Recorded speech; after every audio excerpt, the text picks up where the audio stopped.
Mete sa vin balo.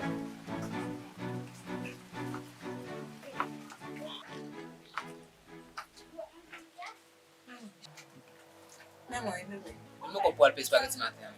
Tade nou, koube kob di te fe? 512. Oh, 512 goud. Pou sa ti mounen sa ou del? Men si kekek de montal ban ka job? 512 goud pou yon spaghetti? Bob, 512 goud mwen djou. Si tout se te kredi. Sa vle di, le kredi ba yo pi cher? Ou pat kon sa? Ou pa kon ide pou achete kredi la toujou augmente? Pou nyam kon sa? Yon spaghetti pou 100 goud. Yon gros huile pou 30 goud. Yon ansa pou 20 goud. Demaki pou 15 goud.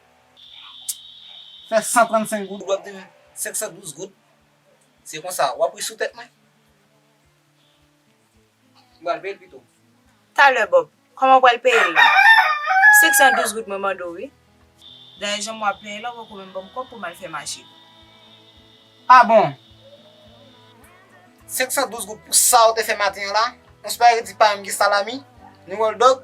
Mwen go kote fè machin kon? Ebe mwen go kote ma fure men pran? Oui mwen go kote ma fure men pran? Nou menm gason, e toujou kon sa. Nou bagen kop, nou toujou bezwen manje bon bagay. Epi nou bezwen fom. Dem bat mwen interesi a wò men. E yo koute fòsi. Talè Bob, pwedek 512 goud mwen mando la, ou gen ta pale let pou sa? Pa kon sou ap di men. En tout ka, mwen alpe spaghetti ya, mwen tou vin apra. Nan achete di ya kredi. Men, mwen pa paye la pri monte ya. A mati jodi ya, mwen mwen ka fè machine ka la. Ok? Asan bedi fi ya. Mwen vini.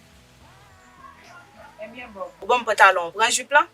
Pa kon sou ap di men, mwen vini. Dat figi mouche ya.